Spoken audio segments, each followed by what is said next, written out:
Ayer el presidente de la República, tras recibir las credenciales por parte del Consejo Nacional Electoral de la presidenta de ese organismo, la señora Diana Tamaín, pronunció su primer discurso, un discurso que parecía al inicio convocar a la unidad, pero al final uno se da cuenta que convocó a la unidad a un sector, porque al final él agradece a la gente por haberle permitido enfrentar al mal, dice, y al que le ha ganado 3 veces.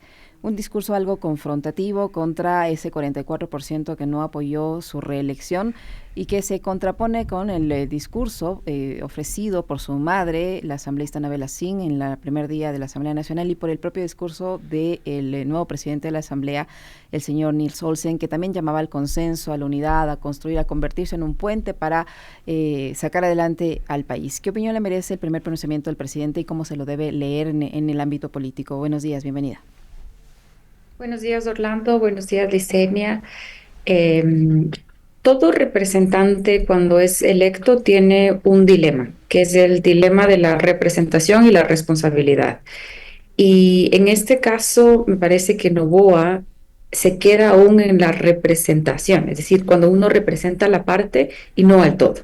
Y lo responsable hubiera sido, digamos, hablarle en su primera alocución al todo, ¿no? O sea, superar este dilema de la representación y ser más responsable, incluyendo los sectores que no lo eligieron. Eso es algo que generalmente hacen la mayor parte, o sea, las autoridades electas. Yo me acuerdo aquí en Colombia, cuando Petro fue electo, uno de sus primeros gestos fue reunirse con Uribe, reunirse con Rodolfo Hernández, o sea, reunirse con todos sus adversarios políticos, porque sabe que cuando tú ya eres electo presidente, representas a todos, incluso a los que no piensan como tú. Ahora bien, pero en función de esto también una de las cosas que se percibe es que es una victoria que por un lado tiene la sombra del fraude, como se ha denunciado por parte de la Revolución Ciudadana, y por otro lado que no tuvo la posibilidad de contar con una mayoría y apeló a un pacto donde en la práctica efectivamente tiene que sumar votos de otras bancadas que son endebles, que son comprables, que son negociables. En este escenario, con este conjunto de cosas, ¿crees que efectivamente la narrativa se puede instalar en esto de una victoria contundente, avasalladora, en la que se pueden consolidar ciertos procesos políticos? ¿Crees que efectivamente tiene todas las de ganar Noboa a este momento, así como están planteadas las cosas? No, no, no, no. Me parece que hay que interpretarse bien, y es justo lo que decía Orlando en su comentario, de entender bien las victorias y las derrotas. Y la victoria de Daniel Noboa no es una victoria, digamos, completamente alegre, no es un momento de cambio, sino es un voto de confianza. O sea, la gente le da un voto de confianza de... Este año no sé si lo has hecho de la mejor manera, pero yo tengo un deseo de estabilidad y tal vez considero que el adversario es, digamos, al menos peor en esto para la gente, así que no, no.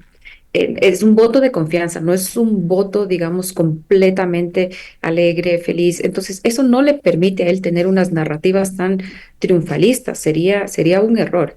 Ahora, lo que yo veo es que él está polarizando y la polarización es rentable electoralmente y que siga construyendo, digamos, un enemigo, o sea, que siga poniendo a una fuerza política que también tiene representación, que también tiene legitimidad y que tiene, digamos, siquiera el 30% de representación a nivel nacional como un enemigo, ese sí es un problema en democracia, porque significa que no estás aceptando su existencia como su existencia legítima de jugar el partido contigo, su existencia como un actor que tranquilamente, que no es tu enemigo, sino que solo es tu adversario, que tranquilamente debería y podría jugar en democracia. Entonces, creo que esos discursos tan polarizantes y tan, digamos, estigmatizadores sí son un problema. Pero Selene, Pueden, perdón que te ujú. acote ahí una cosa que es marcadamente establecida desde el 13 de abril para acá.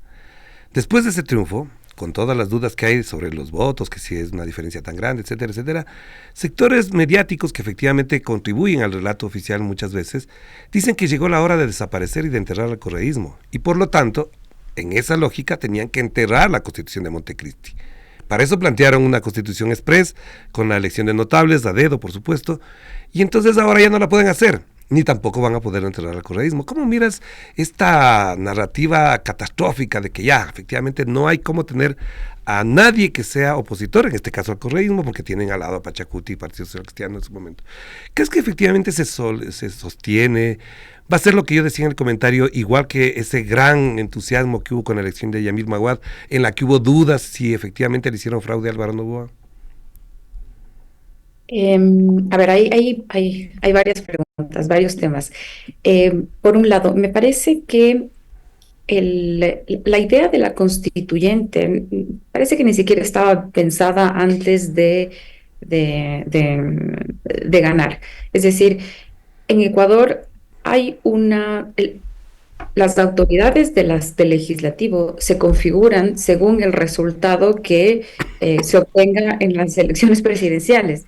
Eso en otros parlamentos no pasa porque son dos fuerzas diferentes, contrapesos, pero aquí realmente estamos a expectativas de quién gane para ver cómo se configura la asamblea. Eso te habla de que cualquier acuerdo que puede ser mayoritario no te va a otorgar una gobernabilidad democrática porque no hay un proyecto de convivencia común, ¿ya? Y mientras no se concrete un acuerdo de verdad, las victorias van a ser efímeras. Un proceso constituyente necesita un acuerdo de verdad. Y como el que hubo en Montecristi, eso era un acuerdo que incluso Orlando era mucho más grande que el propio correísmo. En ese momento, digamos, había un proceso en el que el correísmo estaba iniciando su proceso legal como partido y todo. Pero ante todo tiene que haber un acuerdo de la sociedad de que yo quiero cambiar los fundamentos que sostienen nuestra sociedad. Y ese clima había en 2008 y ese clima había en Montecristi, ese clima no hay ahora. Y es por eso que el gobierno decide, no voy a ir por una constituyente.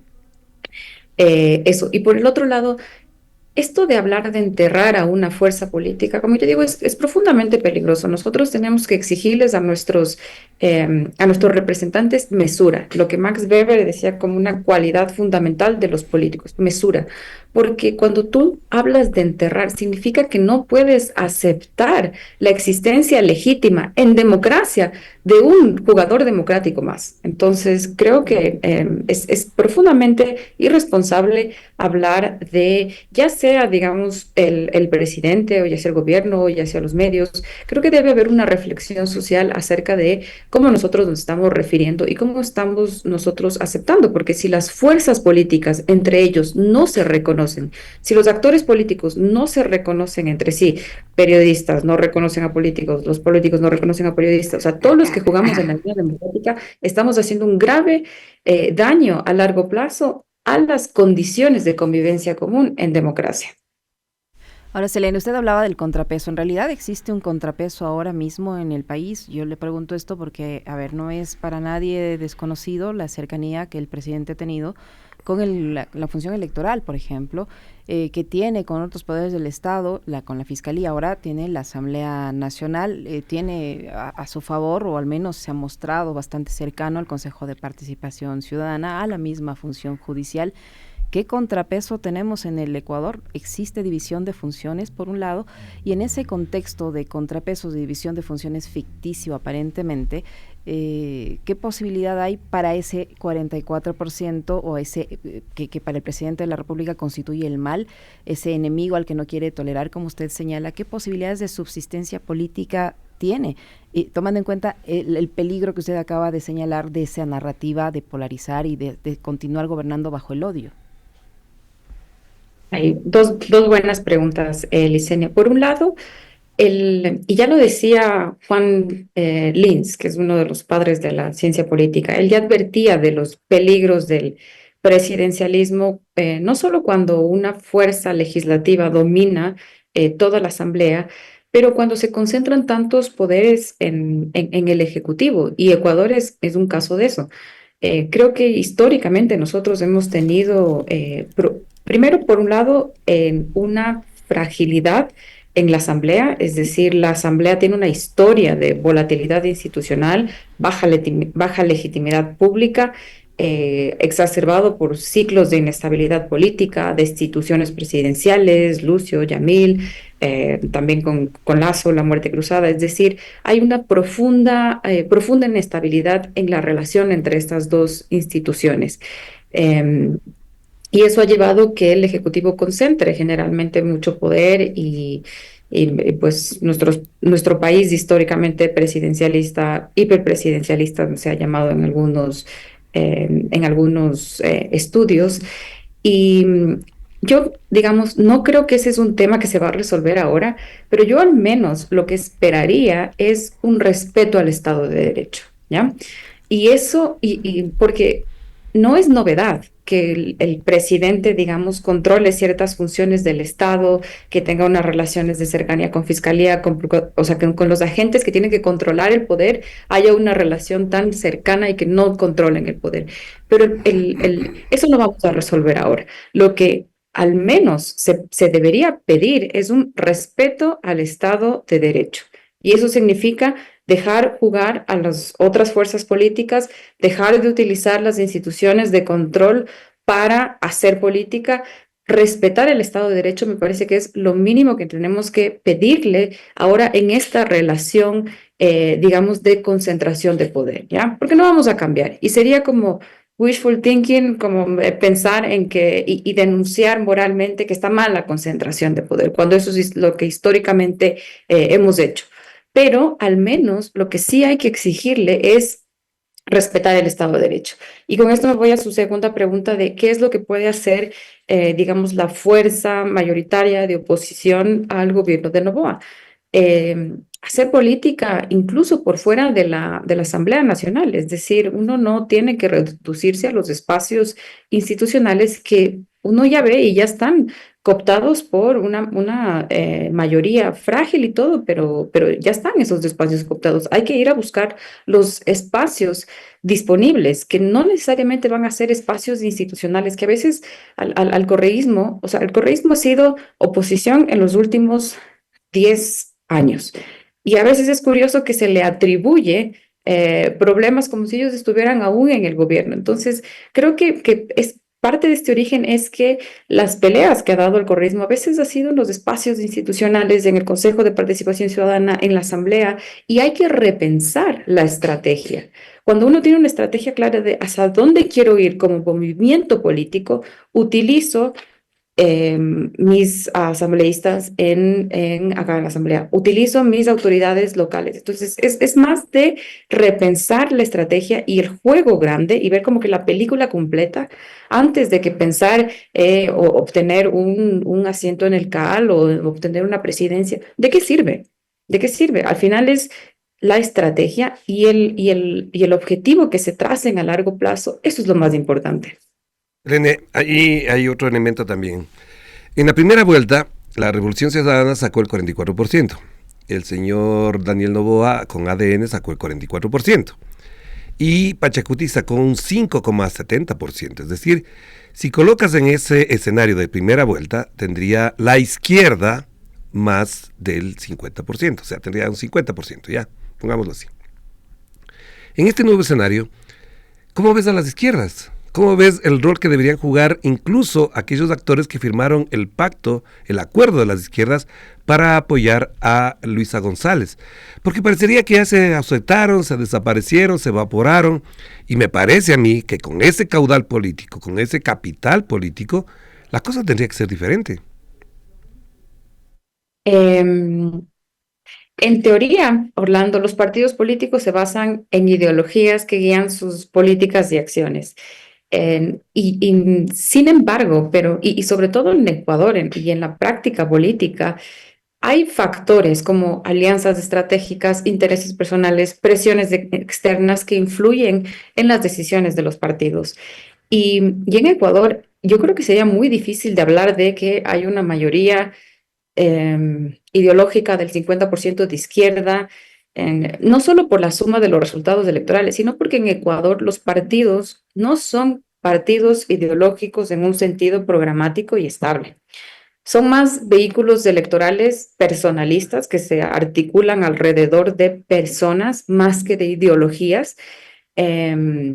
Y muchos de ellos tienen, muchos partidos son frágiles institucionalmente, y sobre todo aquí en Pachacutic, tiene toda una historia en la que los principios ideológicos a veces están subordinados a una lógica de sobrevivencia política. Pachacutic, yo puedo decir que era muy ideológico en los años 80, tenía un mandato antineoliberal muy claro, pero ya después la forma de Pachacutic de sobrevivir en un estado que históricamente excluye a la población indígena ha sido esta lógica de negociar ciertos puestos, negociar ciertos espacios de representación en el estado y por la propia lógica de la supervivencia política. Entonces, yo creo que agrupar tanto al correísmo como a Pachacutic en una etiqueta tan grande y difusa como lo que es la izquierda, creo que sería un poco confuso. Y es por eso que en esta confusión nosotros le exigimos a Pachacutic es que debería portarse de cierta forma, es que es funcional a la derecha, es que al final termina siempre dándole gobernabilidad a la derecha. Es por esta misma lógica y eso me parece que es un juicio moral, es ponerle la vara muy alta o sea, la vara ideológica a Pachacutic en un partido que no es eh, ideológico, un partido que es completamente contradictorio. La izquierda democrática es peor en el tema ideológico, uno solo puede ver con su actuación últimamente, pero me parece que es muy riguroso en medirle con una vara que casi todos los partidos les cuesta cumplir. A todos les cuesta cumplir. Entonces, me parece que es muy complicado que nosotros podamos juzgar estas actuaciones desde unos lentes ideológicos, cuando al final lo que pasa en Ecuador es que el ingrediente principal de la configuración de la Asamblea, que son los partidos, no funcionan como partidos. No hay partidos, no hay vínculos ideológicos, hay vehículos electorales donde subordinados a la lógica de la, de la tranza política, de la representación en espacios y no de la ideología. Selene, en su primer año y medio de gestión, el presidente de la República ofreció un sinnúmero de cosas que en la práctica todavía no ha logrado cumplir, ¿no? Basta con citar el tema de la seguridad o de la crisis energética, donde todavía hay muchas deficiencias y si esto no se pone a punto, pues estaremos enfrentando nuevamente apagones. Pero para este nuevo periodo de 4 años, el presidente ha dicho que ya en este año y medio ha puesto la casa en orden y que en estos 4 años se enfocará en el crecimiento económico, en atraer más inversión, más empleo, en derrotar al terrorismo y en abrir puertas al comercio internacional. Con todos los poderes de su lado, el presidente no tiene, digamos que pretextos para cumplir todas estas metas que se ha fijado para los 4 años de gestión. ¿Le mira usted posibilidades de que esta vez sí se pueda concretar y sí se pueda poner en la práctica y dar resultados todas las ofertas que ha hecho el presidente de la República? ¿O puede todavía en estos 4 años seguir responsabilizando de su falta de gestión a gobiernos anteriores? No, creo que ahora ya no le van a quedar excusas, ¿no? En un año y medio, o sea, en el año de gestión, en un año te puede durar la narrativa de que me dejaron un país completamente quebrado, de que son las mafias, de que estoy intentando pero no puedo, pero de que es la asamblea. O sea, las excusas se le acabaron ahora. Ahora que empieza un mandato estable donde tiene, digamos, una mayoría en la asamblea, donde tiene, digamos, varias fuerzas que controlan los agentes que controlan el poder, sí, Fiscalía, Contraloría, Consejo de Participación Ciudadana, y donde tiene todas estas, y donde tiene tiempo, porque al final lo que él decía antes ha sido muy poco el tiempo para juzgar, ahora ya no. Entonces, yo creo que por un lado se le acaban las excusas y creo que mucha agencia en nuestro sistema es presidencialista, no por diseño, porque en el Ejecutivo hay muchas funciones de política pública, es decir, nosotros tenemos un Estado centralista, una política de salud es centralizada. Eso en otros países no pasa. La política de educación es centralizada, la política de seguridad es centralizada. Es decir, tiene mucho poder, mucha agencia para poder resolver los principales problemas de la gente y ahora ya no va a tener excusas, ya tiene todas las herramientas para poder resolver los problemas más profundos que tiene el Ecuador. Es cuestión de realmente ponerse a trabajar, pero ante todo es cuestión de tener un proyecto político. Y ahí es cuando yo no veo claro a ADN, yo no veo cuál es el proyecto detrás, cuál es el plan nacional de desarrollo detrás, cuál es por dónde va a ir la política pública. Entonces, eso creo que es algo que, si uno analiza qué es lo que tiene y lo que no tiene, es este proyecto a largo plazo de desarrollo, este proyecto de país es algo que no se tiene. Y sin ese norte es muy difícil realmente articular esfuerzos de política pública. Pero veremos y pues ya se le acabaron también lo que sí creo es que ya no va a haber excusa que dure. El voto que le dieron, que le dio la gente este año es un voto de confianza y ese voto se puede perder si se ve que Noboa no responde. A propósito de esto, te quería preguntar también, Selene, algo que en el debate más académico, más entre politólogos, etcétera, está permanentemente planteado y tiene que ver con el rol que juega la derecha en el Ecuador. Y ya que estábamos hablando de la izquierda, te pregunto qué pasa con la derecha en el Ecuador, porque se nota, se percibe constantemente la ausencia de un actor, de un líder, de alguien que pueda encuadrar a la derecha, no solamente por el lado personalista, como tú bien lo comentas, sino también por un proyecto efectivamente de derecha, más allá de la modernidad, más allá del neoliberalismo, porque en este país efectivamente parece que la derecha, en sus representaciones más visibles, que son el empresariado, las cámaras, no están construyendo un país, no están mostrando un país. Es decir, todo lo que ven ellos como bueno está en Miami, pero no está acá. Entonces, la pregunta que te haría en calidad de politóloga y como conoces perfectamente es, ¿en qué queda la derecha con Daniel Noboa? ¿Hasta dónde incluso la derecha se queda estancada en la posibilidad de mostrar al país, al Ecuador, a las nacionalidades indígenas, a las comunidades en general, un proyecto de la derecha con el cual incluso podamos participar? Esa es una muy buena reflexión, Orlando, porque en Ecuador y desde hace mucho tiempo no hay un proyecto ideológico de derecha donde uno pueda, digamos, y que concentre diversas fuerzas. Lo que pasa en Ecuador es que hay una captura empresarial del Estado. Eso fue lo que hizo Moreno, eso fue lo que hizo Lazo y es probablemente lo que haga Noboa. ¿Qué significa esto? Que una élite llega al Estado y lo captura para utilizar el Estado a su propio beneficio. Eso no es un proyecto de derecha, es gente de derecha, sí, pero no es un proyecto ideológico como el que tiene el Partido Popular, como el que tiene el uribismo en Colombia, como el que tiene, digamos, diversas fuerzas políticas que saben hacia dónde quieren llevar el país.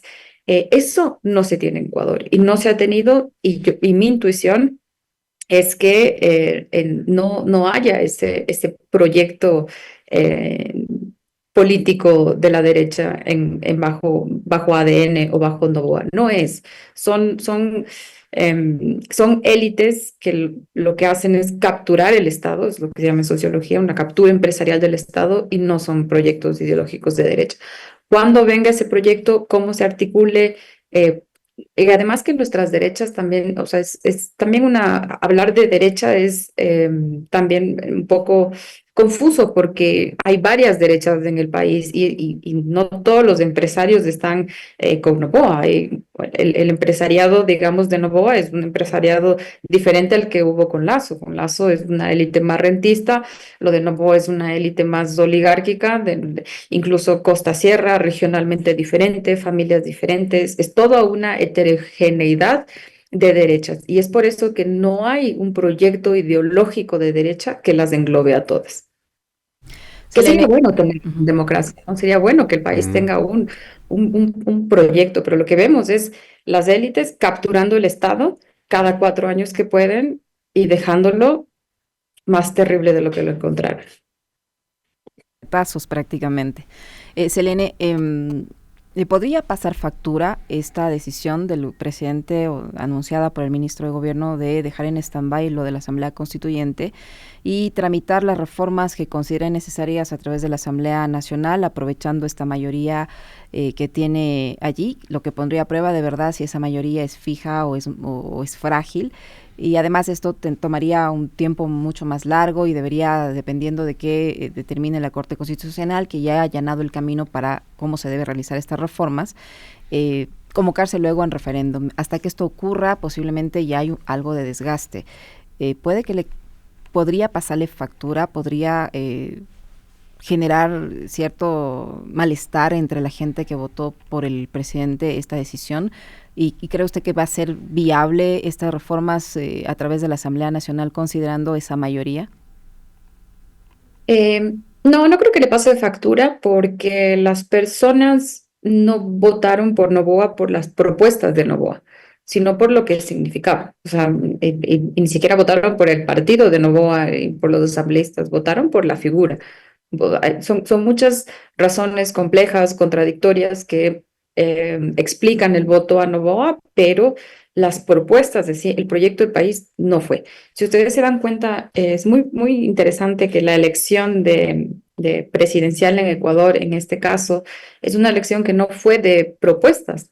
En otros países, o sea, generalmente no son de propuestas las elecciones, pero en otros países se discuten ciertos temas, ¿no? Es como la elección de alcalde, si va el metro por arriba o por abajo, en el alcalde de Bogotá. La elección es decir, hay temas que se posicionan y que marcan la agenda. En Ecuador no hubo una discusión de temas ni de políticas públicas. Entre ellos, la constituyente, o sea, la constituyente no fue un tema, fue una propuesta de campaña ahí, pero no le va a pasar factura al presidente. Lo que le va a pasar factura al presidente es no resolver los principales problemas que tiene el Ecuador. Esa apuesta sí está, o sea, esa apuesta de la ciudadanía, de que él es el que puede resolver, de que tiene las intenciones, pero no ha tenido el tiempo, no ha tenido digamos, el control de la asamblea, no le dejan. O sea, eso es algo que ahora, que ya tiene todas las condiciones, si es que no lo resuelve, eso sí le va a pasar factura. Y no quiero dejar de mencionar en el contexto internacional algo que es muy importante, porque tú que estás por allá por Colombia, con lo que está pasando con Petro, ¿cómo miras el panorama en el que incluso en ese panorama Daniel Noboa queda casi como un satélite? Es decir, no incide, más allá de que se tomó una foto con Donald Trump, una foto al apuro, de paso, de esas que se toma la gente en el pasillo prácticamente, de que vaya a los funerales del Papa, de que ahora vaya a la asunción del nuevo Papa. ¿Qué refleja, qué expone, qué muestra el Ecuador en el plano internacional en esta lógica geopolítica cada vez más estrecha, cada vez más abigarrada? No hay pronunciamiento sobre lo que pasa en Ucrania. Hoy empezaron las conversaciones en Turquía. No sabemos lo que está pasando, por ejemplo, con respecto a las circunstancias que atraviesa el mundo con esta guerra comercial entre Estados Unidos y China, que se va cada vez más complicando y se va ajustando a los intereses más de China que de Estados Unidos. ¿Cómo ves a Ecuador desde esa perspectiva y el panorama mundial? Es una excelente pregunta porque el mundo está cambiando. Nosotros estamos pasando de un mundo unipolar, donde Estados Unidos mantenía la hegemonía, a un mundo multipolar, donde en China está cuestionando esa hegemonía. O sea, se está configurando el mundo y en una lógica multipolar, es decir, hay múltiples polos, Estados Unidos y China. Un alineamiento ciego como el que está proponiendo Noboa es completamente, está ignorando la lógica diferente y no es una estrategia que realmente va a funcionarle al país a largo plazo, porque haces que un polo se alinee totalmente con otro en el marco de que todo se está configurando y que hay varios polos. Entonces, este alineamiento ciego pues es contraproducente. Me parece que la apuesta debería ser intentar negociar mejores condiciones para el país en el marco de estos dos. Y eso no se logra solos, o sea, realmente eso se logra por una apuesta al multiculturalismo, se logra por una apuesta a revisar cuáles son digamos, cuáles son los organismos de integración que te permiten negociar mejores condiciones con Estados Unidos y con China en conjunto. Eso es lo que más o menos está haciendo Petro a través de la CELAC. Es decir, no está, intenta no caer en el dilema no es Petro contra Trump, es cómo la CELAC en su conjunto negocia mejores condiciones con Estados Unidos y negocia mejores condiciones digamos, la franja de la ruta y la seda en China. Es decir, ese sería como el objetivo a cumplir, ¿no? Pensar en mejores condiciones de negociación. El problema es que el Ecuador está alineándose a un solo polo en el marco de un mundo que se está reconfigurando y esa es la estrategia que han seguido. No creo que es la estrategia más adecuada. Eh, y sobre todo que Estados Unidos no va o sea, con los propios socios ha sido completamente duro. Es decir, con los propios socios, principales socios comerciales y políticos como Canadá, con Japón, imagínate cómo está la relación entre ellos dos. Con ellos son duros. ¿Para qué nosotros nos vamos a alinear ciegamente con alguien que no está respetando estas relaciones históricas? Entonces es como es ir en contracorriente. Lo que yo veo es un alineamiento ciego que va a ser, va a ser inefectivo. Incluso ahí, Selene, te quisiera acotar solamente para este tema internacional el problema que tenemos con México, y no tenemos nosotros, tú, yo, ni Diseña, tiene el gobierno con México, porque en el afán de dorarle la píldora a la imagen internacional del gobierno han dicho que van a iniciar conversaciones para restablecer las relaciones con México, y México ha sido absolutamente frontal y tajante. Mientras este señor esté en el poder, no vamos a restablecer las relaciones porque fue él quien ordenó el asalto a la Embajada de México. Es que eso pasa cuando eres parte de los líderes que no respetan el Estado de Derecho. Es lo que nosotros decíamos al inicio de la entrevista acerca de, ya, puedes concentrar todo el poder que quieras, pero en un Estado de Derecho esas cosas no pasan. Y cuando te vuelves parte de los líderes como Bukele, que realmente, como Trump, que no están respetando las normas básicas y que y que las normas básicas de supervivencia, o sea, imagínate esta semana, es China la que está diciendo, bueno, nosotros tenemos que seguir las normas, el multiculturalismo es importante, el libre mercado es importante, o sea, es China la que está sosteniendo el sistema que Estados Unidos ayudó a construir. Y cuando Noboa es parte de estos líderes autoritarios que se están pasando las normas, que respetan o sea, que invaden, que son las normas básicas de convivencia, realmente tejer relaciones internacionales con este tipo de líderes es complejo, es difícil. Y realmente es contraproducente ponerte y poner al Ecuador como parte de estos grandes líderes autoritarios que no respetan las normas es una apuesta que no necesariamente es la mejor para el país, para la región y para la democracia en general.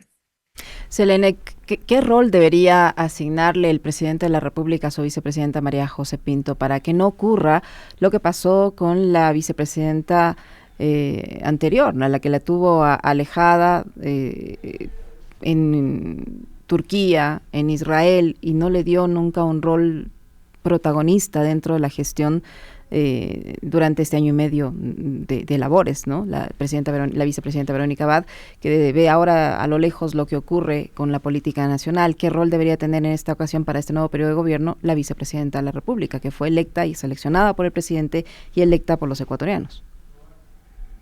Creo que volvemos al tema de las instituciones y la importancia de tener un proyecto.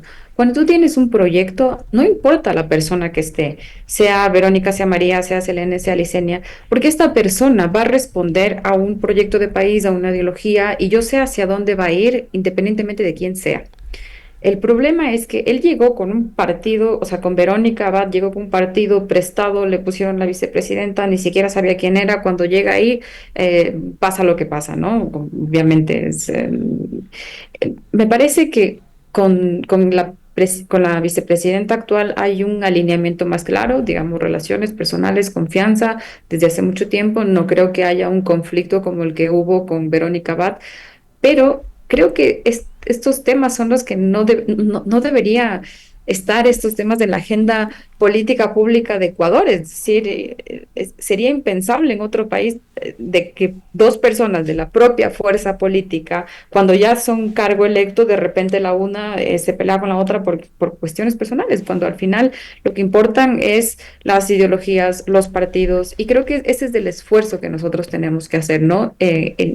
Entender que si nosotros tenemos estos problemas de inestabilidad política que han marcado la agenda últimamente, es por esta falta de partidos, por esta falta de políticos profesionales, por esta falta de visión a largo plazo, por esta falta de proyecto. Al final, si no tienes proyecto y tienes personas que representan un montón de cosas, pero no un proyecto político específico, vas a tener problemas y vas a tener inestabilidad. Entonces, ¿qué rol darle? Pues ha habido estabilidad a veces en Ecuador dándoles ningún solo rol. Ujú. Ha habido mucha inestabilidad cuando les das roles como en la embajada de Turquía.